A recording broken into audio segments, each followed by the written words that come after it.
when this all started happening, like it was, you know, I would prefer to use like ITV. It's just a much more streamlined program.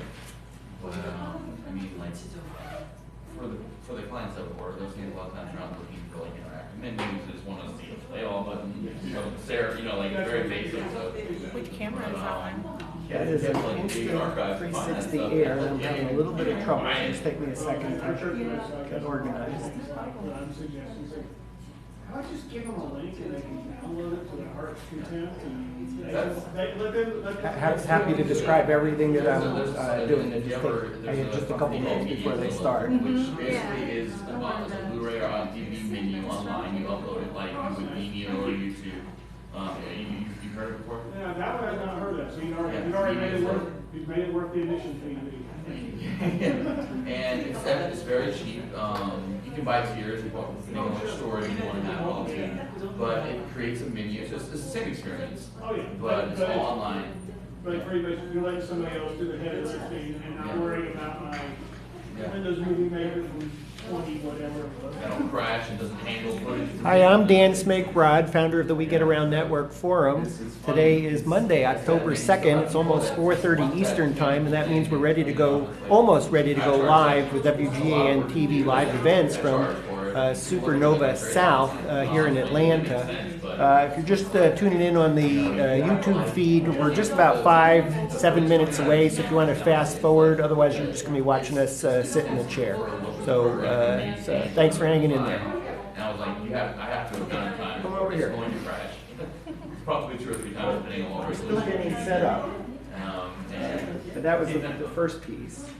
So we just wanted to know that we were actually streaming live They here. don't have laptops. So. No, we do all the this time. So this is live now. Then It's the kind of things you do. You learn how to shoot them as well. it's a little bit geeky how we have this set up. Just takes me a second to do this. This is what the front page of our forum looks like at the moment. Yeah, we can actually.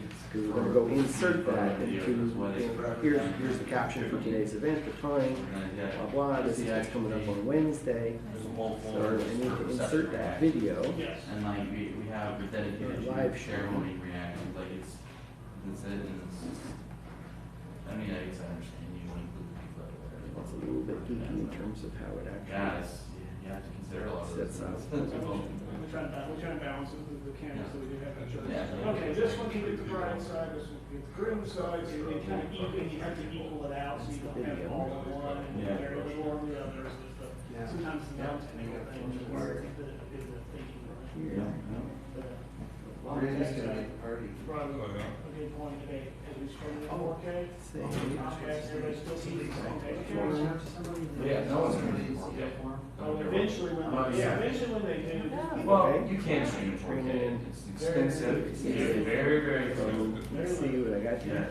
So, hey all, I'm Dan Smigrod, founder of the We Get Around Network Forum. Today is Monday, October 2nd, 2017. We're at Supernova South in Atlanta. It's a high-tech conference, more than 100 sessions. Coming up in a moment, incorporating VR and AR in your business with Tampa-based HD Interactive Sean Carey. We're just about 3 or 4 minutes away. Thanks for tuning in. We are shooting it in 360. This is with an Insta360 Air 360 camera, and we're live streaming it to YouTube and then taking that YouTube feed with the player and inserting it into the We Get Around Network Forum. We're going to be streaming with different 360 video cameras this week. So this is the Insta360 Air. It's about $130 on Amazon. It's attached to one of our Samsung S6 Edge cameras. Thanks for tuning in, and stand by for the program.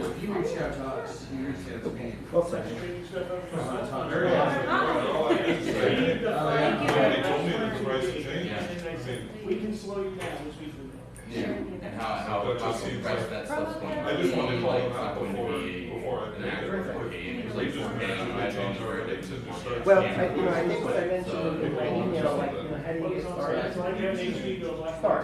So, it's only. I don't know, we made it to our Everything forum page else here. is still 720. This is, Camera, it's crazy how the market is. you could Everybody literally has a spend 4K TV as now. little They're as watching $130 for that camera out through a smartphone, all the way up to $100,000.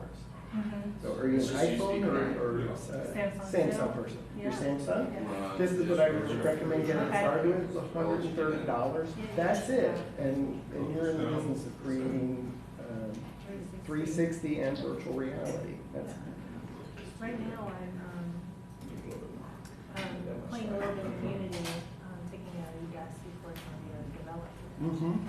And going into second month here, and so we're thinking in this course now we're learning a little bit of developing a maze of some sort. And where is this? Udacity. No. Oh, you're taking an online class? Yeah, so, Okay. yes. Okay. Remind me, oh, you're looking for a gig right now? Yes. Stand up here so I can focus. Yeah, sort of. I'm trying to enter the VR market as a marketer. Okay.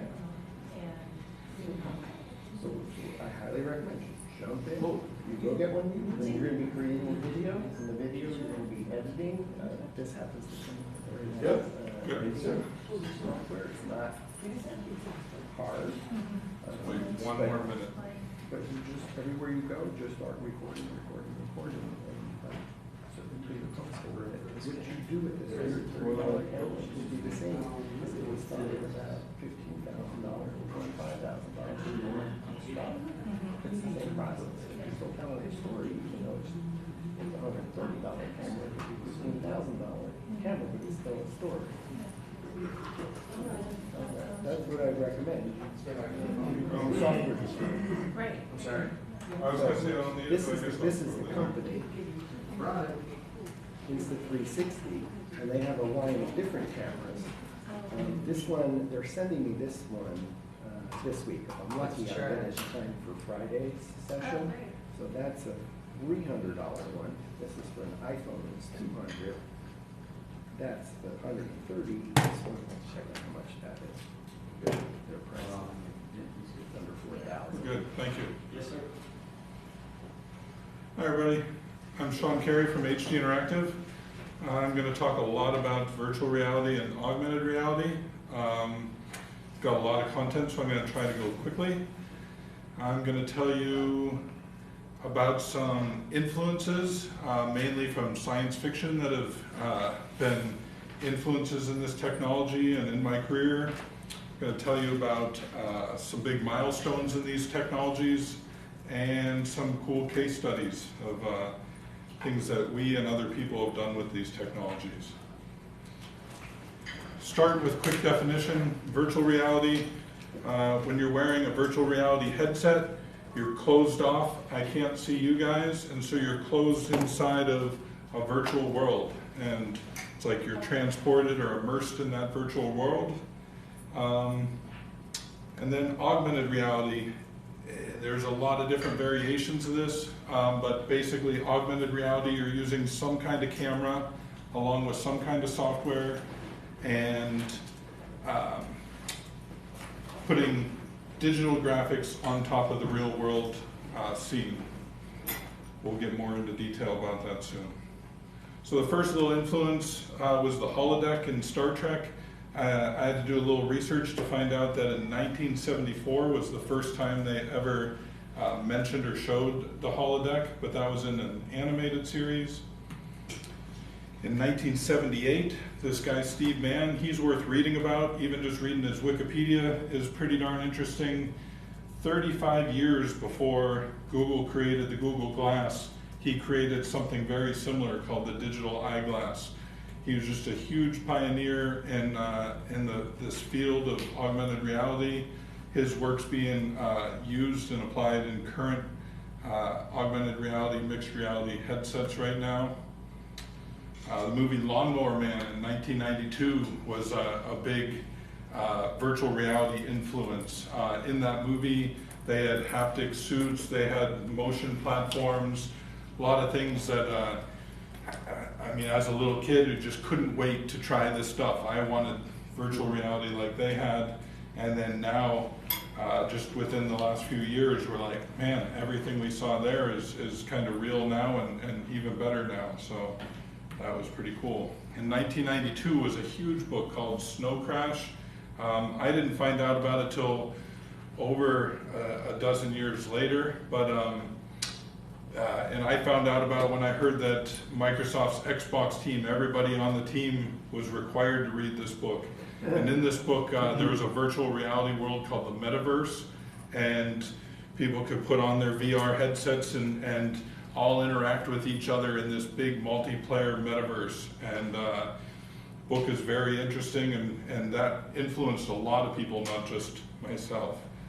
Then a few years later, the movie Strange Days. It was not a successful movie at all, but the technology was super cool. These people would wear these little headsets, and you could put these little micro discs inside it, and you could live somebody else's experience. You could see what they saw, you could feel the feelings that they felt, and then you could also wear recorder ones and wear a headset like this and record it, and then let other people experience your experiences. And that's really similar to how a lot of VR works, or even these 360 cameras, that when you watch something on VR, you get to experience it. Just like in VR, I've now jumped from helicopters and flying with wingsuits and do things that I would never do in real life, but I can now experience other people's experiences in VR. In 1998, this is really the first commercial use of augmented reality. We've all seen the yellow first down markers on football games.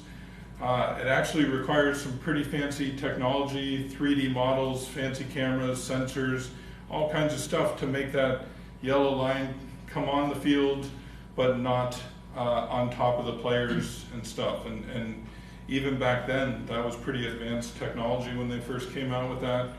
Hockey tried to follow the puck with similar technology, and other sports tried it, but this really stuck for football, and we all kind of take it for granted now. Then, of course, the Matrix was a big influence. Neo and Morpheus could go in these virtual reality-like experiences, train in the dojos, but it was different than virtual reality because they weren't putting on a headset, they were jacking directly into the Matrix and plugging into their brain. And so what was even more exciting about this technology is the Matrix learning, some people are calling it, where you could plug in and input into your brain whatever you want. You could, within seconds, learn how to fly a helicopter, or be a black belt in something, or learn all of Wikipedia. And this technology's being worked on and starting to happen, and in the next number of years, we're going to start seeing some stuff really happening with this Matrix learning. So then in 2002, that's when I founded HD Interactive. At the time, we started doing a lot of websites, touchscreen kiosks, e-learning, flash games. We started right off working with some really cool brands and did things for Disney and GE and NBA and a number of other fun things, mostly with the flash and the e-learning. The year after that, that's when we saw Second Life come out, and that's an online virtual world. It was kind of ahead of its time in some ways. It took them 10 years to get 1 million users, and just within the last few months, they've put out a virtual reality version called Sansar, and so these people are trying to create a virtual world like the metaverse in Snow Crash, or some of these other VR worlds we've seen in science fiction. 2008 was the first time we saw an Iron Man see the holograms that Tony Stark's working with, and talking to his computer Jarvis and the artificial intelligence there. And so again, that was almost 10 years ago, and we couldn't wait till we could interact with holograms and we could talk to our Jarvis, and all that stuff is coming along now and almost accessible to everybody. A, and then one more second, we showed an A, there's no A.